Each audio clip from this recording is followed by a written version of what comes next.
was there. For the first time, we are hearing from a commuter on board the train when a refugee from Ukraine was stabbed to death. In an Inside Edition exclusive, she says she's so traumatized, she never wants to get on a train again. She's coming forward as many are asking what the other passengers did to help. Ann Ricagliano has our report. And again, we want to warn you, this video is upsetting.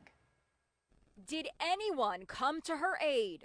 There's more fallout today over the horrific murder of 23-year-old Iryna Zarutska on a train. Fellow passengers don't seem to realize how badly hurt Iryna is. Surveillance video shows her collapse to the floor. She's almost out of sight.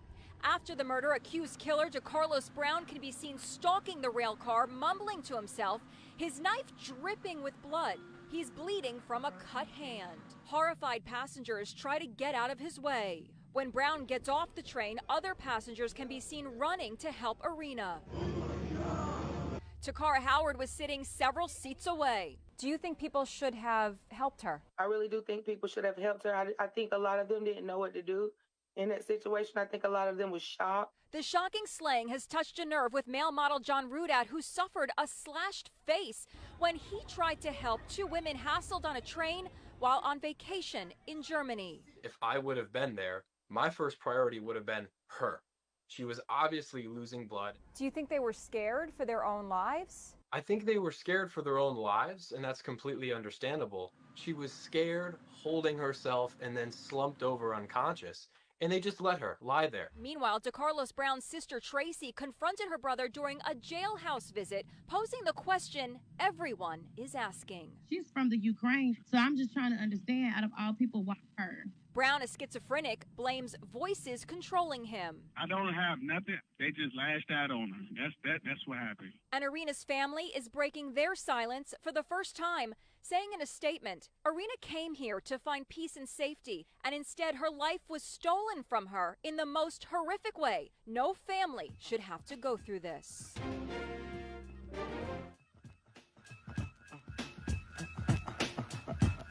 Yes, we are back here on WLTH 1370 AM. That's 92.7 in the FM dial.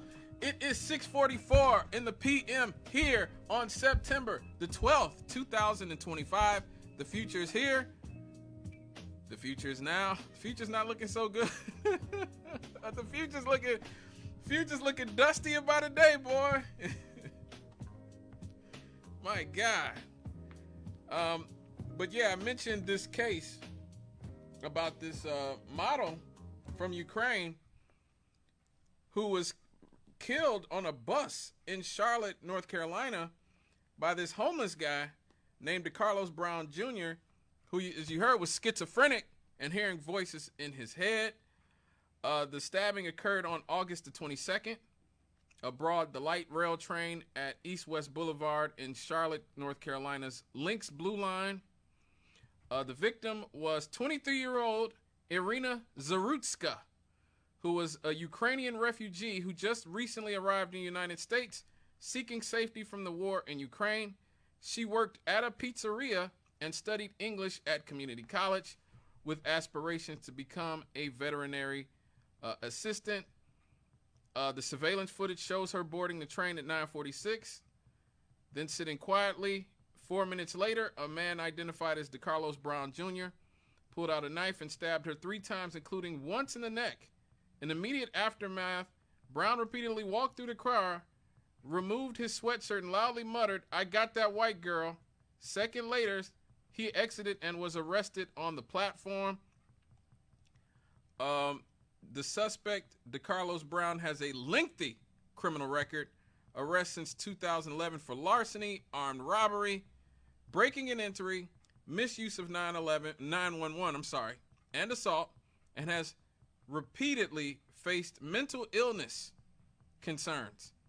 He's charged with first-degree murder and also faces federal charges for committing an act of causing death on a mass transportation system. Charges that could carry the death penalty for Mr. Brown Jr. His sister, as you heard in the video, says that he suffers from paranoid schizophrenia, claiming he believes Zarutska was reading his mind and that material in his body compelled him to act.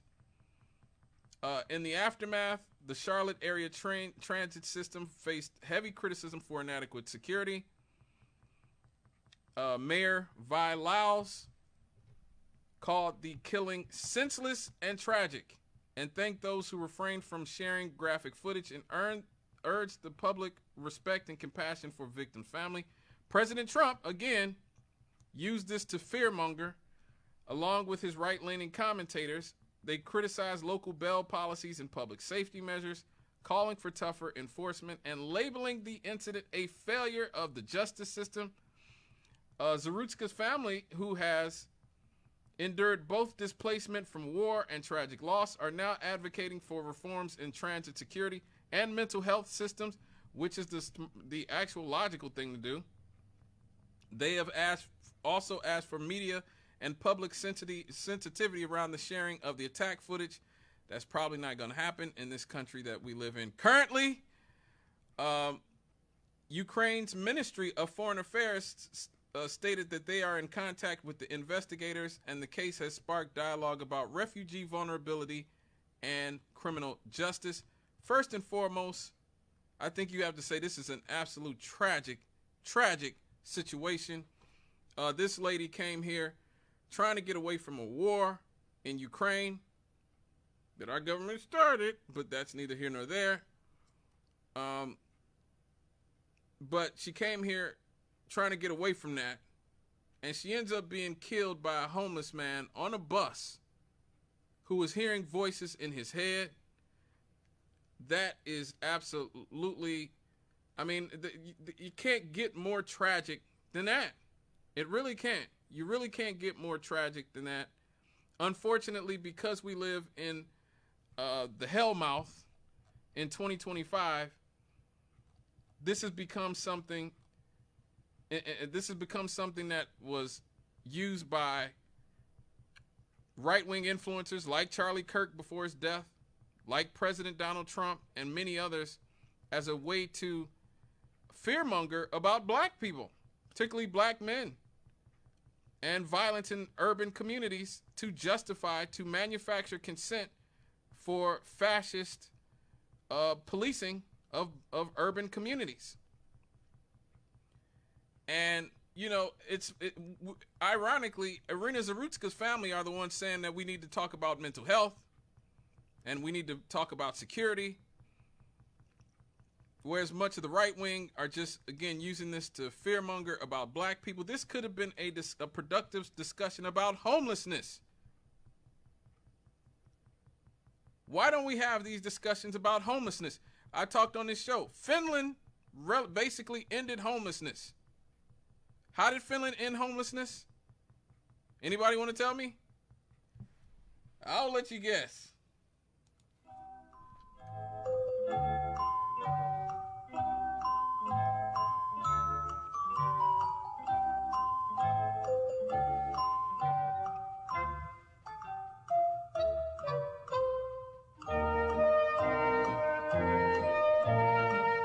They gave people homes. Yeah. They gave homeless people some place to stay. That's how they did it. And they basically eradicated homelessness. They found out that homeless people who are on the streets are more likely to be mentally ill, to cause harm to themselves, to cause harm to others. So they gave them places to stay so they would not be on the streets. But in this country, that'd be called socialism. Which is why, look at our murder rates, look at our violent crime rates, and look at theirs. Look at how satisfied they are in their society, their happiness, always near the happiest societies in America, in the world, and look at where we are.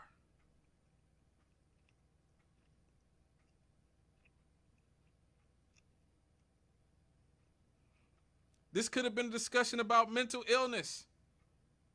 Ronald Reagan and the Republicans spent decades closing all the mental health facilities that people like DeCarlos Brown could have been in and should have been in. He should have been in a mental health facility, just like Jordan Neely, who was killed by Daniel Penny on the train in New York City.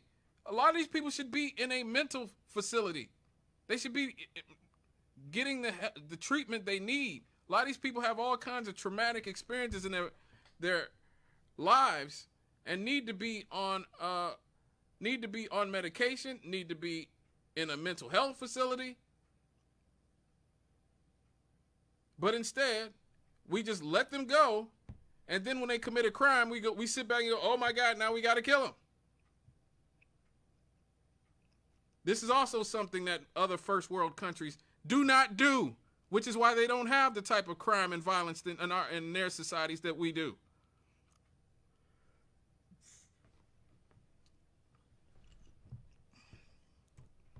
Everybody wants to talk about crime, but I talk about crime a lot on this show.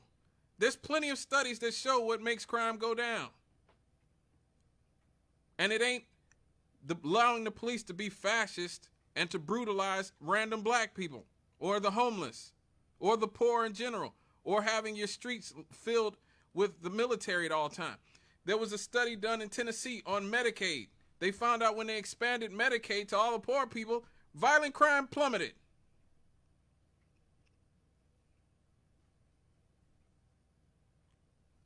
That's what we found.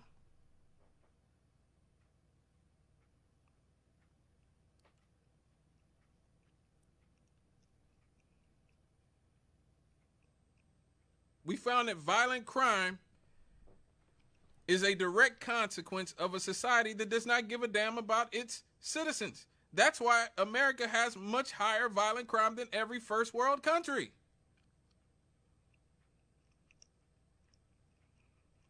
America is the only first world country without universal health care. Many of them have universal college education or vocational training.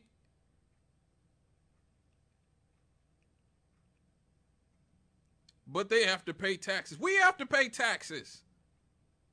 They have to pay taxes. We spend more per person on health care than they do, than any country in the world, by a lot. It's not even close.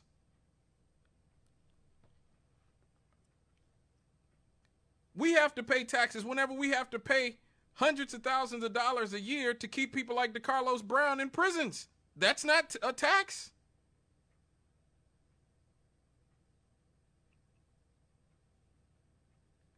Having to pay more police to make people feel safe, that's not a tax.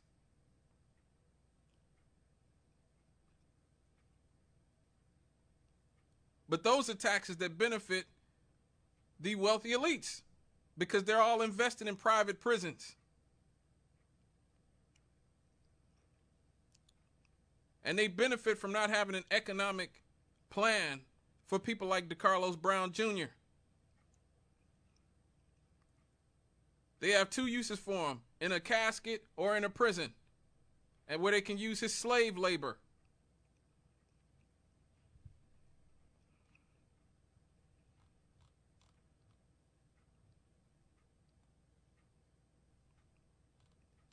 Now, again, it's unfortunate that I have to go here, but I have to remind people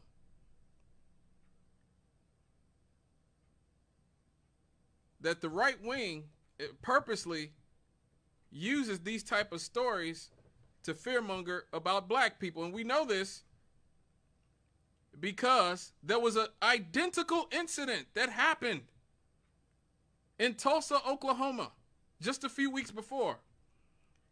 Robert J. Rhodes, a white man, on August the 3rd, 2025, boarded a bus at the Walmart stop in Tulsa, Oklahoma, sat directly behind a 43-year-old woman, and with no prior interaction or exchange between them, he reached around and sliced her throat with a knife before fleeing the scene.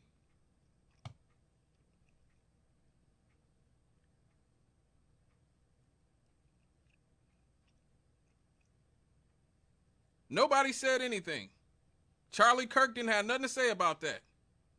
Donald Trump has had nothing to say about that.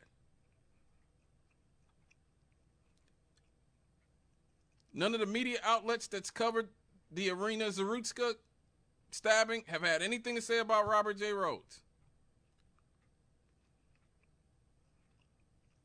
He was also a criminal with a warrant out in Missouri related to domestic violence.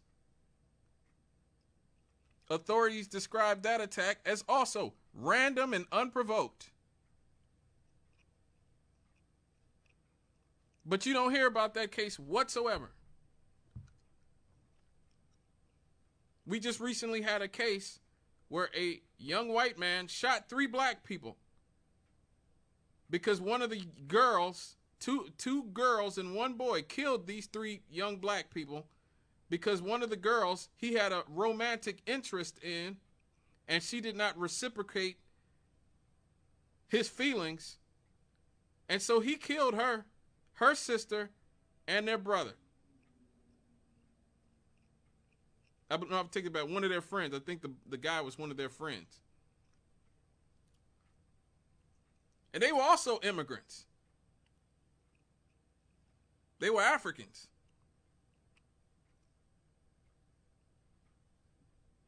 Very little news coverage. This is why I say you guys don't hate the media enough. You guys do not hate the media enough. I know I talk about how horrible the media is on a daily basis. You guys do not hate them enough. Like, seriously. The media in this country is the worst thing about this country. Probably worse than the politicians. Because if we had a decent media in this country, we'd have better politicians. That's why I do this.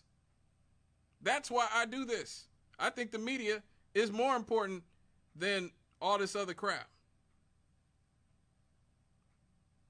Having people on the airwaves, whether it's radio, TV, on the internet, telling the truth about what's going on in our society is about as important as you're going to get. There's a reason that there's only one occupation that is protected by the Constitution of the United States. That is the media, the press, us. If you ain't got us, you ain't got nothing. Period. You could have the best politicians in the world. If you don't have people like us holding them accountable, they won't be the best politicians in the world for very long.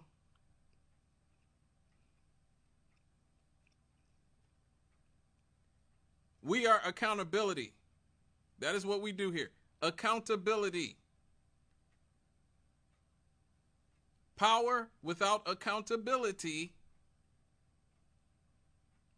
is the most dangerous thing in the world.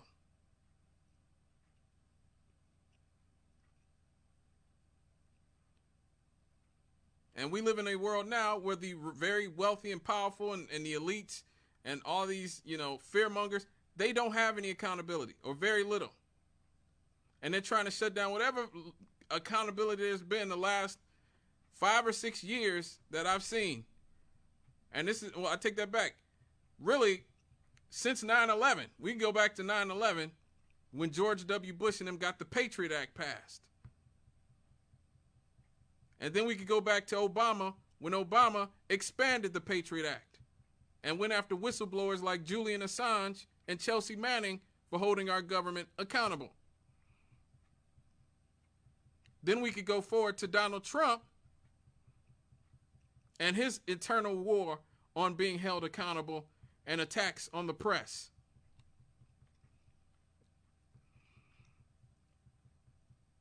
The last 25 years in this country, post 9/11, has been one long assault on free speech in this country, particularly when you're dealing with the press.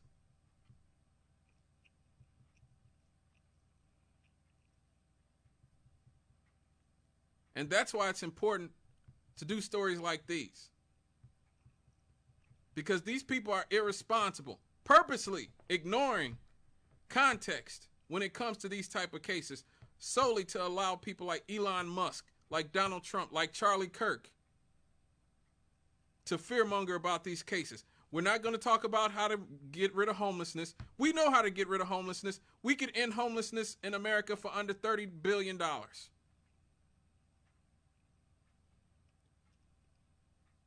We could have easily given ended homelessness with what Obama gave Israel over the last 10 years. Because when he was in office, he signed to give them $38 billion over 10 years. We could have ended homelessness with that money.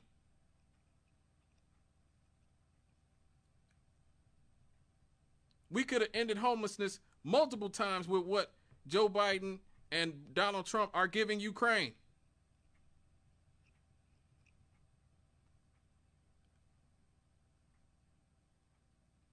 DeCarlos Brown Jr. shouldn't be on the street. You're damn right he shouldn't be on the street. We could have ended homelessness to make sure people like him weren't on the streets before he killed somebody. Duh. We could have opened how many mental hospitals for somebody like DeCarlos Brown to be in with the money that we've sent to Israel or to Ukraine or to Iraq and Afghanistan and Libya, Syria, Somalia, all these places that we use to expand the military-industrial complex, the empire. We could have ended homelessness. We could fix all of our mentally ill people. We could end crime and poverty in this country 1 trillion times over with what we spend on in maintaining a military-industrial complex. But we're not going to do it. Not going to do it. Because the elites don't want that. That is why George Carlin talked about this many years ago. It's a big club and you ain't in it. You ain't in it. Elon Musk is in it. Donald Trump is in it. George Soros is in it.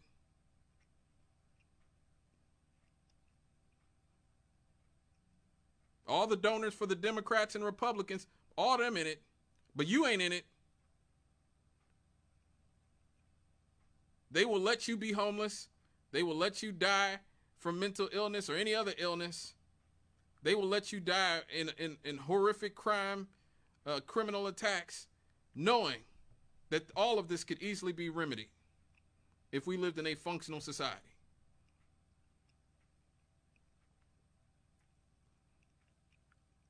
And shame on all those people in the press, all those in the press who don't provide context when it comes to these type of stories, who allow the right wing to fearmonger about black people, about the homeless, about the poor. Shame. That's how you should feel. Shame. That a dude sitting here in Gary, Indiana, with a do-rag and a bandana and a White Sox hat had more journalistic integrity than all y'all put together. How dare you?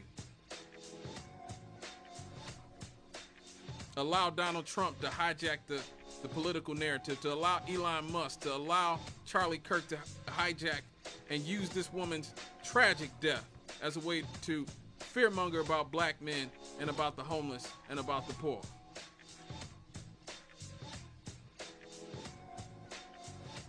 Turn them off. ABC, NBC, CBS, Fox News, MSNBC, all these people, all these cowards, turn them off, period. Corporate media is the biggest poison in this country, 100%, worse than everything. All right, folks. Yes, that was very intense. So let's lighten the mood when we come back. We're in the next hour, so it's time for some happy happies. We'll be right back after these on Straight Out of the Cannon with me, Scott Cannon, here on WLTH 1370M. That's 92.7 in the FM dial. The region's voice, the region's choice, the people's voice. We'll be right back after these.